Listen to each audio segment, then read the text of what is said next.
अस्सलाम वालेकुम दोस्तों। लो जनाब, अपना ट्रैक्टर अपना मक्की वाला प्लांटर चल रही है रेंट ते काम माशाअल्लाह ना सोहना करिए ते बंदे मुड़ मगर बजदे ने। जिथे असी 2 किले घेरिया है ना उत्थे जनाब सानू फिर फोन आता है भी हुण 10 किले आके रो। ते आ अपना ड्राइवर है जी आबद हुसैन, ते ड्राइवर भी है बड़ा कमाल, अल्लाह इनकी लम्मी जिंदगी करे। भाई हकीम अब्दुल हकीम ते नाल शकीरत है। तेरा नाम की है यार?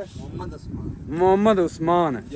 ये भाई जी मिस्त्री भी अपने ही ने, लेकिन एवें नहीं कि अपने मिस्त्री ने तो सानू ही ये सर्विस दे रहे ने कि एल ट्रैक्टर की जी सर्विस है वो पिछे आके कर रहे ने। इन्हों के जोड़े भी कस्टमर हैं ना, ये उन्होंने ट्रैक्टर की सर्विस एवें ही जनाब सीजन दे विच मगर जाके करते हैं। तो फिर तसल्ली नाल एवें नहीं कि बस निरा आयल बदल के राह लगा। काम जड़ा ना वो बड़ा ही सोहना करते हैं। हुण इन्होंने जनाब आयल फिल्टर, डीजल फिल्टर नाल जनाब एयर क्लीनर का आयल, फिर स्टेयरिंग का आयल, इंजन आयल। ये आप जनाब इंजन का आयल जड़ा मैं तुहानूं दसदा चला, असी जड़ा ना किक्स इस्तेमाल करने हैं। यह देखो हर बंदे की अपनी पसंद है, लेकिन सानू किक्स पसंद है, असी किक्स इस्तेमाल करने हैं। जोड़े फिल्टर ने ये जैनियन जनाब मिलत कंपनी के इस्तेमाल करने हैं।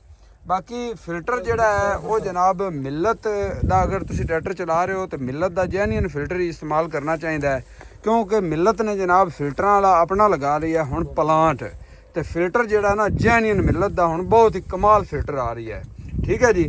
तो पिछली दफ़ा जोड़ा फिल्टर है वो होर कंपनी का लगा हुआ सी, लोकल कंपनी का, क्योंकि सानू मिलत का मिलिया नहीं सी फिल्टर। इस दफ़ा जोड़ा ना मिलत कंपनी के जनाब जैनियन फिल्टर लग रहे हैं। ठीक है जी। तो बाकी जनाब आबद भाई जी भाई इवें गल है, आप तकरीबन कोई 150 तो प्लस जोड़ा है ना मक्की केर चुके हैं अपनी तो बगैर जी। माशाल्लाह रब का शुक्र है जी, काम बहुत सोहना चल रहा है। दिन रात ट्रैक्टर चला खड़ा जी, मक्की वालियां दी वारी नहीं आ रही, फोन तो फोन आते पे। ते आबद भाई इस गल तो है मशीनां होर क्या मुक गईयां न।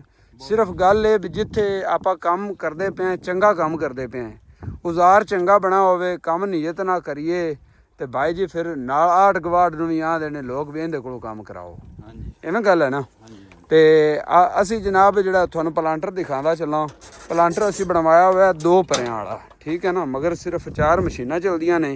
प्लांटर अच्छा बना हुआ है। आपां बसीरपुरों न्यू गौसिया मैरियज रे इंडस्ट्री भाई अल्लाह दिते कोलों जनाब ये बनवाया है, सिलैक्ट किया है, क्योंकि लोहा चंगा लाते हैं, मटीरियल चंगा लाते हैं, काम चंगा करते हैं। फिर कोल दे कोले है तो इस वास्ते असी इन्हां दा इंतखाब किया है। 2 परियां वाला प्लांटर बनवाया, पिछे 4 मशीनां, 2 परियां वाला प्लांटर। हालांकि लोग आते हैं ट्रैक्टर वड्डा है, तुसीं 3 परियां वाला बनाओ। आ 3 परियां वाला इस वास्ते नहीं बनाया कि जदों ज़मीन तरह तरह की हुंदी है तो जदों प्लांटर पिछों ही बैलेंस नहीं ना हुंदा, जदों ज़मीन सही नहीं वगी हुंदी, इदू चुका गया इदू नीवा हो गया, फिर मशीनां मिसिंग करदियां ने। ये कई जगह ते देखण नूं आया है। ये जदों वाया थोड़ा हुंदा है तो प्लांटर जिहड़ा ना मिसिंग नहीं करदा, मशीनां बिल्कुल बराबर चलदियां ने। तो बाकी जिहड़ा मशीनां दा ये ख्याल रखना चाहिए कि हर तकरीबन 10 किल्लियां तो बाद डाइयां कड्डो, डाइयां धोवो, साफ़ करो, मशीन दी विचों अच्छी तरह सफाई करो, तो मशीन मिसिंग बिल्कुल नहीं करती हैगी। ठीक है जी।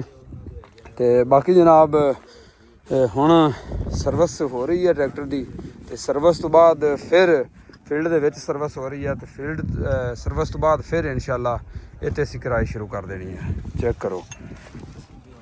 हाँ हकीम भाई फिल्टरां दी वैसे सिचुएशन डीजल दी सही पई है, साफ नहीं है, तो मिलत दा जेन्युइन पार्ट इस्तेमाल करो। जी जी मिलत दा अपना जदों उन्होंने फिल्टर तैयार कर रही है तो तुसीं मिलत दे ही आयल फिल्टर इस्तेमाल करो, मिलत दे डीजल फिल्टर इस्तेमाल करो। अगर तुहाडा जे ट्रैक्टर वारंटी दे विच है ना तो फिर बिल्कुल मिलत दा इस्तेमाल करो, आयल भी डीजल फिल्टर भी आयल फिल्टर भी। वरना अगर थोड़े लोकल फिल्टर किसी होर कंपनी दे लगे हुए और कोई मसला पेश क्लेम आ जाता है तो कंपनी उनकी जिम्मेवार नहीं, थानू क्लेम भी नहीं मिलना, फिर किसान जिहड़ा ना परेशान होंदे ने। ते बेहतर है किते किते जाते ਅਸੀਂ ਮਸ਼ੀਨ ਚਲਾ ਰਹੇ ਹਾਂ। हाँ जी ਵੀ ਦੱਸੋ ਨਾ, हाँ जी ਇਲਾਕਾ ਵੀ ਨਾਲ ਦੱਸੋ ਵੀ ਕਿੱਥੇ ਕਿੱਥੇ ਸਾਡੀ ਮਸ਼ੀਨ ਜਾ ਕੇ ਚੱਲ ਰਹੀ ਹੈ। दसो ना कित्थे कित्थे चला रहे हैं, तुसीं दस दिओ। ਨਹੀਂ ਤੁਸੀਂ ਦੱਸਣਾ ਹੈ ਜੀ। खड़े हो ना अज कित्थे हैं, दसा करो भी किहड़े किहड़े एरिए विच ਮੈਨੂੰ ਨਹੀਂ ਨਾ ਆਂਦੇ, हैं। ਮੈਨੂੰ ਨਹੀਂ ਨਾ ਆਂਦੇ। हाँ क्यों नहीं आते, की मसला है? ਠੀਕ ਹੈ। ਤਾਂ ਜਿਹੜਾ ਨਾ ਮੈਂ ਤਾਂ ਬੜਾ ਲੋਕਾਂ ਨੂੰ ਦੱਸੀ ਜਾਣਾ ਵੀ ਸਾਬਕ ਵਜ਼ੀਰ ਆਲਾ ਪੰਜਾਬ ਮੀਆਂ ਮਨਜ਼ੂਰ ਅਹਿਮਦ ਵੱਟੂ ਦਾ ਜਿਹੜਾ ਨਾ ਡਰਾਈਵਰ 18-20 ਸਾਲੋਂ ਦੇ ਨਾਲ ਤੋਂ ਸਰਵਿਸ ਕੀਤੀ ਹੈ। ਹੁਣ ਤੋਂ ਆਣਾ ਮੈਨੂੰ ਨਾਮ ਹੀ ਨਹੀਂ ਪਿੰਡਾਂ ਦੇ ਆਵੇ ਬੰਦਾ ਉਹ ਵਈ ਹੈਂ? ਜਿਹੜੀ ਆਖਣਾ ਕਿ ਆਪਾਂ ਖੇਰਦੇ ਉਸ ਲੈਦਰ ਕਰਦੇ ਪਿਆ ਕੀ ਮਤਲਬ ਦਿਮਾਗ ਦਰੁਸਤ ਨਹੀਂ ਰਹਿੰਦਾ ਜਾਂ ਕੀ ਮਸਲਾ ਹੈ? ਕਿਉਂ ਖੈਰੀ ਚੱਲਾਂ ਮੈਂ ਕੋਈ ਨਸ਼ਾ ਕਰਨਾ ਦਿਮਾਗ ਦਰੁਸਤ ਨਹੀਂ ਤੇ ਰਹਿੰਦਾ ਮੁੜ ਕਿਉਂ ਨੇ ਨਾਂ ਯਾਦ ਰਹਿੰਦੇ ਤੁਹਾਨੂੰ ਕੰਮ ਨਹੀਂ ਯਾਦ ਰਹਿੰਦਾ ਕੀ ਮਸਲਾ ਹੈ? ਭਾਈ ਜੀ ਖੂਹ ਹੈਗੇ ਨੇ ਇਹਨਾਂ ਦਾ ਇਹਨੇ ਪਤਾ ਖੂਹਾਂ ਦਾ ਕਿੰਦਾ ਖੂਹ ਹੈ। ਚਲੋ ਪਿੰਡ ਹੀ ਦੱਸ ਦਿਓ ਤੁਸੀਂ ਖੂਹ ਨਾ ਦੱਸੋ ਕਿਤੇ ਪਿੰਡਾਂ 'ਚ ਕੰਮ ਕਰਦੇ ਫਿਰਦੇ ਉਹ ਹੀ ਦੱਸ ਦਿਓ। ਇਹ ਜੀ ਸਾਡਾ ਪਲਾਂਟਰ ਜੀ ਚੱਲ ਰਿਹਾ ਹੈ ਅਖਤਰਾਬਾਦ, ਕਿਲਾ ਦੇਵਾ ਸਿੱਖ, ਹੂੰ ਜੰਗੀਰਾਬਾਦ, ਠੱਟਾ ਮਨਸਬ ਵਾਲਾ, ਜਲਾਲਕੋਟ, ਹਾਂ ਤਕਰੀਬਨ ਭਰਪੂਰ ਸ਼ਾਹ ਮਤਲਬ ਪਹਿਲੀ ਵਾਰ ਹੈ ਜੀ।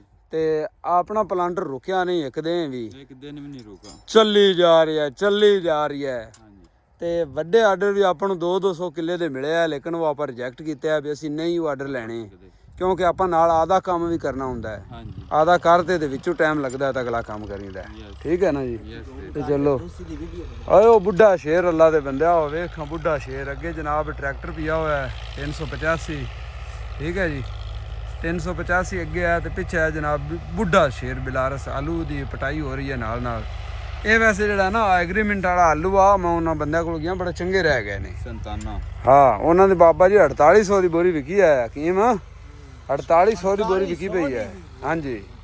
ਤੇ ਸੁਣਾ ਨੇ ਇਸ ਸੀਜ਼ਨ ਵਿੱਚ ਏਡੀ ਮਹਿੰਗੀ ਬੋਰੀ ਹੈ 4800 ਦੀ ਬੋਰੀ ਬੜਾ ਖੁਸ਼ਕਿਸਮਤ ਹੈ ਕਿਸਾਨ ਜ਼ਿਮੀਂਦਾਰ ਹੈ। ਇਹ ਵੀ ਅਸੀਂ ਕੇਰ ਤੇ ਗਏ ਆ ਬਗਾਰ ਤੇ ਐਗਰੀਮੈਂਟ ਵਾਲੇ ਇਸ ਦਫਾ ਚੰਗੇ ਰਹਿ ਗਏ ਇਹ ਫਕਰ ਦੇ ਨਾਲ ਹਾਂ ਮੀਆਂ ਕੋਕਰ